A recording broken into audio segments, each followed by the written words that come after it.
연습이 필요하다는 말 정말 잊지 않고 살아가야겠습니다. 요즘 우리 주변에 우리도 모르는 사이에 슬금슬금 채우고 있는 게 무엇일까요? 바로 이것의 홍수 속에 살아간다는 말도 요새 떠들고 있는데 네, 바로 정보, 영어로는 데이터라는 말인데 혹시 빅데이터에 대해서 정확한 정의 아시는 분 계세요? 모르니까 들으러 오셨겠죠? 네, 두 번째 강연을 해주실 연사님은 우리의 일상 데이터를 시각화하는 작업을 통해서 우리 자신과 사회를 이해하는 활동을 해오신 데이터 시각화 전문가이십니다.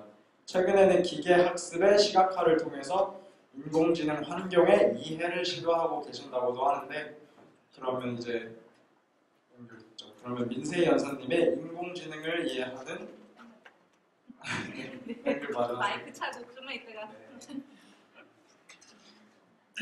혹시 그러면 아까 리브인 사랑 적어주셨던 분 리브인 사랑 적어주셨던 분 혹시 왜 사랑이라고 적었는지 안 물어봤어서 제가 말하는 사랑은 어떤 이성적인 사랑을 말하는 게 아니라 저희가 다 관계 속에 살아가거든요. 가족이나 친구나 여러 관계가 있는데 그 안에 있는 사랑이 살고 있다. 저는 또 지금 연애하고 계시는 줄 알고 연애 안 하고 그러면 이제 민세희 연사님의 인공지능을 이해하는 시각적 방법에 대해서 이제 들어보겠습니다. 박수로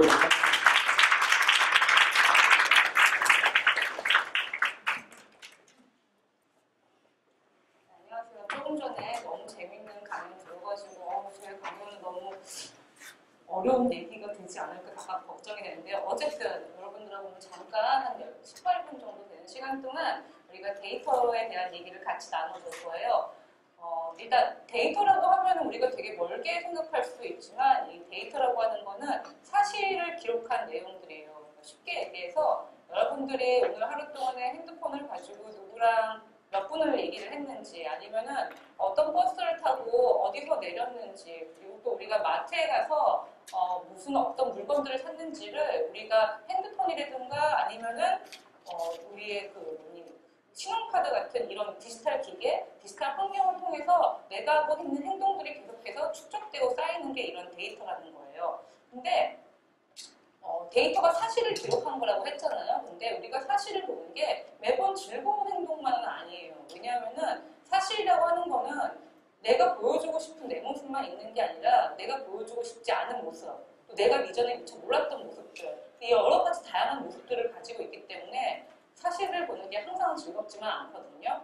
근데 그럼에도 불구하고 우리가 사실을 봐야되는, 사실을 보면 가져올 수 있는 긍정적인 결과가 어떤 게 있냐면은 내 생각의 폭이 조금 더 넓어질 수가 있다는 거예요. 왜냐하면 우리는 인간이기 때문에 굉장히 편협된 시각을 가질 수밖에 없어요. 근데 내가 어떤 사실을 조금 더 객관적인 시각으로 보게 되면은 조금 더 내 생각에 어떤 여유, 어떤 폭이 넓어져서 우리가 조금 더 긍정적으로 생각하지 않을까? 그리고 결과적으로 자기 객관화라고 하는 거를 좀 실현해 볼 수가 있지 않을까 생각이 들어서 저는 데이터로 작업을 하고 있습니다. 다시 인사를 하면 안녕하세요. 저는 민세이고요. 데이터 시각화 작업을 하고 있는 미디어 아트 스튜디오 하자 또 데이터 가지고 연구하는 사람이기도 하고 여러 가지 직업을 가지고 있는 사람이에요. 그래서 아까 말씀드렸다시피 제가 데이터를 작업을 하게 된 궁극적인 이유가 뭔가 사람들은 자꾸 자기 생각만으로만 세상을 보는 것 같은 거예요. 근데 내가 조금 더 다른 사람들과 화합을 하던가 좀 여유롭게 살기 위해서는 다른 사람은 어떻게 생각하지? 여기서는 어떻게 바라보지? 내가 지금 보고 있는 시각이 내가 굉장히 한편으로만 보는 게 아닐까? 이 모든 것들을 좀 폭넓게 경험하기 위해서 데이터를 가지고 작업을 많이 해봤습니다. 시각화 작업을 한 지는 한 지금까지 10년 정도 가까이 된 것 같은데요.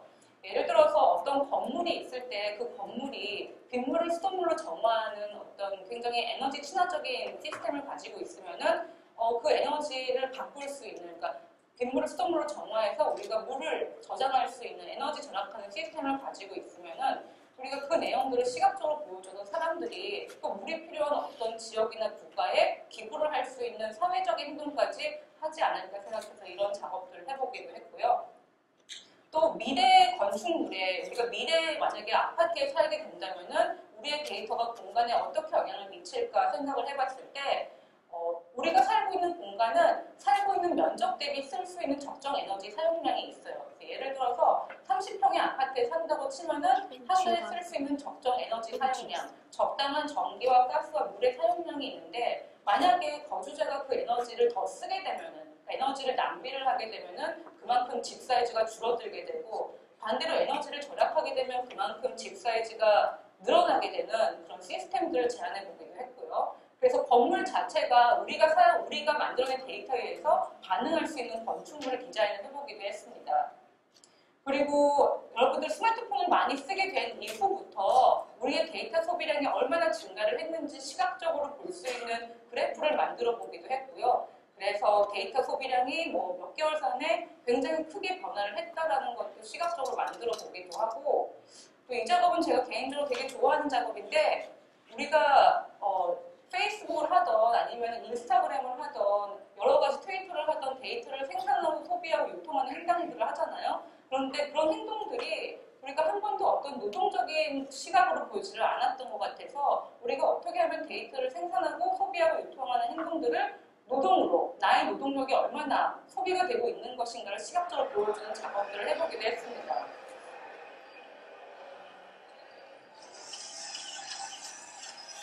왼쪽에는 구글링 할 수 있는 서비스가 있고 오른쪽에 뜨개질 기계가 있어서 여러분들이 특정한 검색어를 검색하게 되면 그만큼 노동으로 환산을 해서 뜨개질을 해서 스카프를 만들어내는 저런 작업을 해보기도 했고요.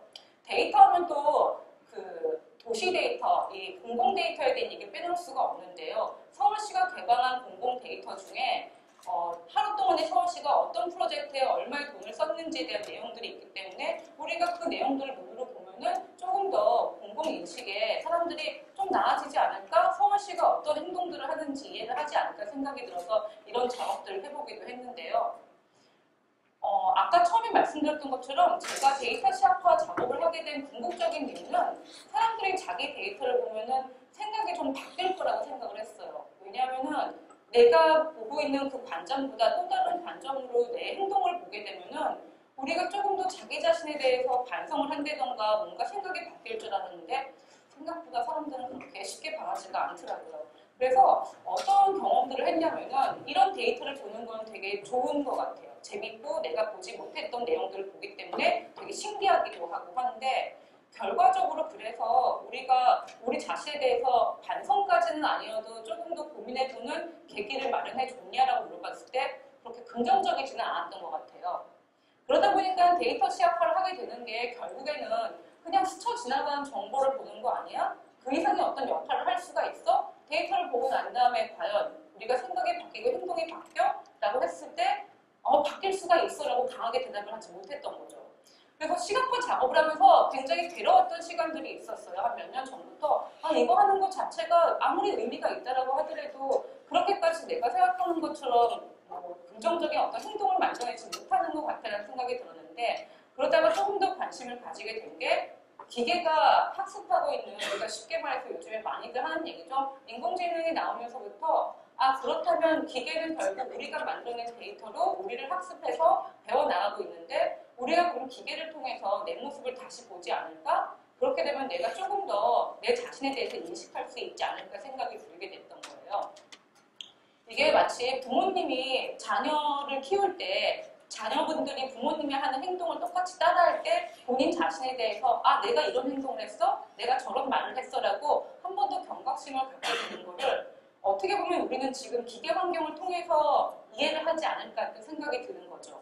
그래서 여러 가지 작업들을 했는데 이런 기계 환경을 좀 시각화를 해야겠다고 생각했던 그 이유 중에 하나가 작년 말쯤에 마이크로소프트에서 테일이라고 하는 챗봇 계정을 하나 만들었어요. 근데 이 챗봇은 사람들하고 대화를 해나가면서 이제 학습을 해서 사람들의 생각을 이렇게 배워나가는 거였는데 한 일주일 정도 지난 다음에 이 테이라고 하는 챗봇이 말해내는 많은 말들이 굉장히 인종차별주의적인 얘기가 많고요. 또 욕도 굉장히 하게 됐던 거죠.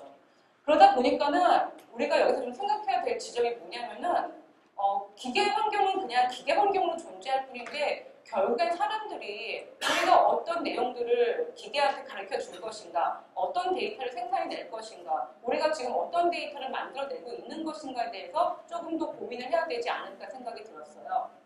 이 작업 같은 경우에는 기계 환경에 그러니까 인공지능의 모델을 만드는데 이 인공지능은 어떤 이미지를 보여주든지 간에 그 이미지에 관련된 스토리를 만들어낼 수 있는 시스템이에요. 근데 이 인공지능을 공부를 시킬 때 로맨스 소설을 가지고 학습을 시켰거든요.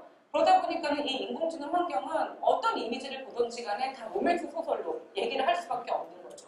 그래서 우리가 지금 보고 있는 이 사진은 두 사람이 스모 경기를 하는 것처럼 보이지만은 인공지능이 표현을 할 때는 지금 두 남자가 셔츠를 벗고 키스하기 바로 직전에 어깨를 기대고 있다라고 표현할 수밖에 없었던 거예요. 그렇기 때문에 우리가 기계 환경에 어떤 데이터를 학습을 시킬 것인가, 그 초기 데이터 학습이라고 하는데 그 초기 데이터를 무엇으로 할 것인가에 대한 고민을 해야 되고 그러다 보니까 결국 우리가 어떻게 행동을 할 것인가, 인간의 어떤 모습을 기계한테 가르쳐 줄 것인가에 대해서 생각을 할 수밖에 없을 것 같습니다. 이러다 보니까 기계가 보고 학습하고 하는 내용들이 도대체 어떤 것들이 있을까 좀 고민을 하게 됐는데 저희 같이 작업하는 친구들이 있어요. 그 친구들하고 올 초에 어떤 걸 우리가 시각화를 하고 작업을 하면 재밌을까 하다가 여러분들 다 아실 수도 있고 모르실 수도 있지만 프로듀스 101이라는 프로그램이 있죠. 101명의 아리따운 소년들을 뽑아서 우리가 최고로 원하는 10명의 최종 그 아이돌 스타들을 뽑아내는 건데 이 프로듀스 101에서 하는 행동들 중에 하나가 그 101명의 소년 소녀들을 그룹핑을 한다는 거예요. 등급을 나누죠. A등급부터 F등급까지 나누게 되는데 그러면은 만약에 인공지능이 이 A등급부터 F등급까지의 사람들의 외모를 학습을 한다면은 과연 나는 거기서 어떤 등급에 속할까? 그걸 너무 해보고 싶었던 거예요. 그래서 일단 제일 먼저 한 게 A등급부터 F등급까지 한번 얼굴의 어떤 평균적인 외모의 특성이 뭔지를 찾아봤어요. 그랬더니 평균 외모를 보니까 A등급과 F등급은 턱이 약간 다르게 생겼어요. A등급이 조금 더 우리가 흔히 얘기하는 V라인이라고 하는 뾰족한 턱을 가지고 있고 F등급이 조금 더 넉대대한 얼굴을 가지고 있는데요.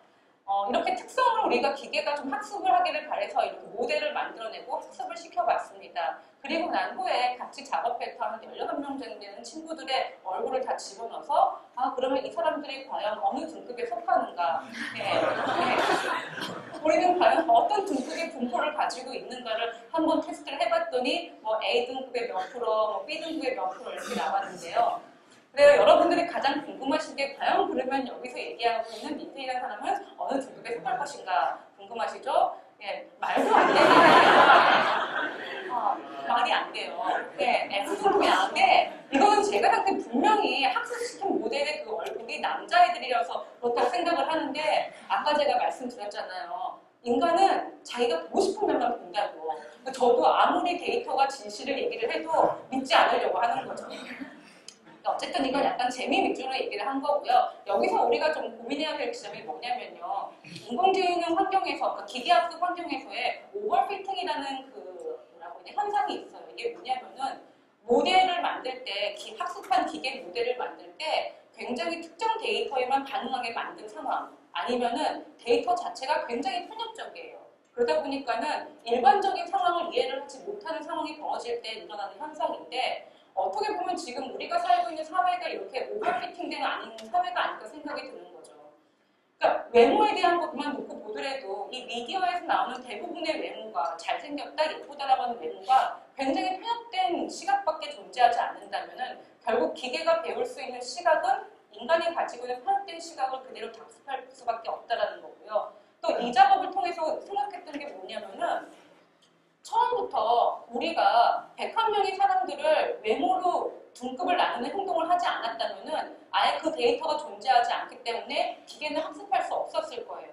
근데 우리가 이 기계 환경이 101명의 소년소녀들의 그 외모 등급을 구분하는 행동을 우리로부터 배워서 다시 우리한테 부메랑처럼 다시 돌려준 게 아닐까. 그렇기 때문에 우리가 초기의 데이터를 어떤 거를 만들어낼 것인가. 그 이전에는 과연 그래서 우리가 어떻게 제대로 행동할 수 있을 것인가에 대해서 고민을 해봐야 되겠다는 생각이 들었습니다. 이 데이터의 어떤 편협된 시각에 대해서 얘기를 할 때 굉장히 이슈가 되는 것 중에 하나가 구글에 있는 한 연구원이 한 얘기가 되게 마음에 와닿는데요. 마이너리티 그룹들, 그러니까 지금 뭐 아마존에 있는 소수 민족들, 그리고 뭐 어디 동남아시아에 있는 소수 민족들에 대한 데이터는 그 사람들이 디지털 환경에 살지 않기 때문에 상대적으로 데이터가 존재하지 않거든요. 그렇기 때문에 우리가 이 마이너리티 그룹에 대한 데이터를 어떻게 확보할 것인가. 그래서 그 솔립 현상이 일어나지 않는 현상을 데이터상에서 어떻게 만들 것이냐에 대한 고민들을 계속해서 하고 있습니다. 근데 데이터에 대한 고민뿐만이 아니라 기술 환경에 대한 고민도 되게 큰데요. 지금 인공지능이라고 하는 기술 환경을 다루는 대부분의 사람들은 30대 백인 남성이에요. 그렇기 때문에 그 사람들이 아무리 굉장히 평균적인 아니면은 쏠리지 않는 현상을 만들려고 하더라도 상대적으로 굉장히 쏠릴 수밖에 없다라는 거죠. 그래서 우리가 어떻게 하면은 여자분들, 여성분들, 다른 젠더들, 그리고 다른 민족들이 이 기술 환경에 더 많이 인볼브가 돼서 더 많이 참여를 해서 이 작업들을 같이 할 수 있을까에 대한 고민을 해야 될 것 같습니다. 이런 데이터에 대한 문제뿐만이 아니라 기계 환경 자체는 인간이랑 굉장히 달라요. 그러니까 기계가 인식하는 그 방법들은 우리가 사회를 아니면 우리 주변에 일어나는 일들을 인식하는 것과 굉장히 다를 수밖에 없는데 그 중에 하나가 기계는 고차원의 세계를 볼 수 있다는 겁니다. 그러니까 인간이 보지 못하는 어떤 다른 차원의 기계 환경을 볼 수가 있는데요. 그 내용들을 좀 어떻게 시각화를 만들까 싶어서 최근에 한 작업이 만약에 기계 환경, 인공지능이라는 기계 환경이 음악을 본다면 도대체 어떻게 볼 수 있을까 되게 궁금해졌어요. 우리는 인간은 음악을 들을 때 그냥 음악이 좋다 나쁘다 아니면 음악이 뭐 내 취향이다 아니다 이런 식으로 되게 형용사적으로 추상적으로 이해를 하는데 기계 환경은 음악을 들을 때 음악을 듣는다는 표현이 약간 이상하긴 하지만은 음악을 보게 되면은 그 음악이 가지고 있는 하나의 음의 변화, 어떤 음의 소리의 특성의 변화가 일어날 때마다 어떤 변화가 언제 일어났는지를 인식을 해서 분절을 할 수가 있습니다. 그렇기 때문에 하나의 음원이라고 하더라도 뭐 한 3분 몇 분, 한 3분 5분 되는 음원이라고 하더라도 적게는 몇백 개에서 많게는 몇천 개까지의 작은 분절음들을 만들어낼 수가 있는데요. 분절음을 만들고 끝나는 게 아니라 그 분절음들 간의 어떤 연관성들, 그러니까 우리 인간은 음악을 들을 때 0초부터 시작해서 끝날 때까지 시간순으로 듣잖아요. 근데 기계는 그 시간을 건너뛰어서 시간의 차원을 건너뛰어서 그 0.0초와 1분 48초의 그 분절음들의 유사성이 비슷하면은 한 그룹으로 볼 수가 있는 거죠.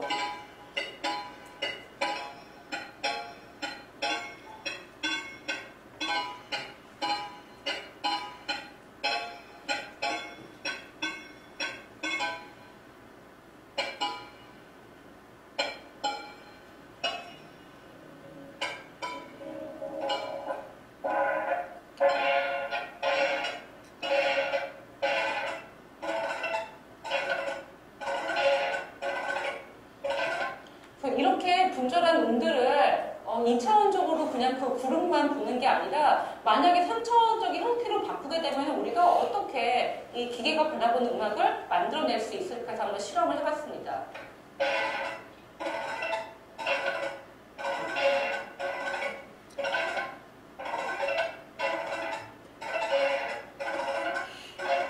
제가 이 작업을 볼 때 보면은 되게 기계가 음을 막 토해내는 것 같은, 뱉어내는 것 같은 느낌이 드는 거예요. 제가 끝까지 들려줄 수 없으니까 건너뛰고요. 그렇기 때문에 각각의 음마다 어떤 소리마다 특성이 다 다르기 때문에 다 다른 형태를 가지고 있는데요. 조금 전에 들으셨던 싱귤러리티 같은 경우에는 이런 형태를 띠고 있고요. 그리고 또 다른 음악 같은 경우는 뭐 저런 형태를 띠고 있고 여러 가지 형태를 한번 우리가 실험해 볼 수가 있었는데 그 중에서 되게 재밌었던 게 뭐냐면은 예전 음악들 있잖아요. 그러니까 음악이 요즘 음악과 다르게 기승전결이 굉장히 확실한 음악. 그런 음악들 같은 경우는 전반부랑 그러니까 도입부랑 중간이랑 후반부에 썼던 음악의 어떤 특성이 소리의 특성이 다르기 때문에 그 부분이 굉장히 확실하게 일어나고 상대적으로 테크노 음악이나 아니면 요즘에 유행하는 그 비트 같은 경우에는 앞뒤가 막 되게 섞여 있는 그런 결과를 또 확인할 수가 있었습니다. 이처럼 기계는 우리가 보지 못하는 면을 볼 수 있기 때문에 우리가 기계의 눈을 통해서 좀 보게 되면은 굉장히 사람이 경험하지 못했던 어떤 새로운 시각을 경험할 수가 있는데요. 구글에서 올 초에 열렸던 이 컨퍼런스에서 인공지능의 미래에 대한 얘기를 할 때 그 인공지능 그 환경에서 비전 인식 중에 굉장히 유명하신 페이페이리가 그런 얘기를 했습니다. 예전에 캄브리아기 대폭발이 일어났을 때 많은 화석이 만들어졌던 이유는 그때 그 동물들이 비전이라고 하는 볼 수 있는 시각을 가지게 되면서부터 굉장히 다양한 변종이 나올 수 있다라고 했는데 지금 인공지능의 환경이 이미지 인식에서는 어느 정도 수준에 올라섰기 때문에 앞으로 굉장히 많은 변화가 일어날 거라고 생각이 들고 또 이렇게 데이터를 보게 되면은 다양한 시각들, 우리가 경험하지 못했던 시각들을 볼 수 있게 되는데 어떻게 보면은 학습하는 기계 환경, 인공지능 환경의 문을 통해서 우리가 우리 자신에 대해서 조금 더 객관적으로 보지 않을까 생각이 들어서 저는 계속해서 치아파 작업을 하고 있습니다. 앞으로 제가 언제까지 작업할지는 모르겠지만은 조금 더 지금보다는 긍정적인 얘기를 다음에 또 할 수 있게 좀 잘 이어졌으면 좋겠어요. 감사합니다.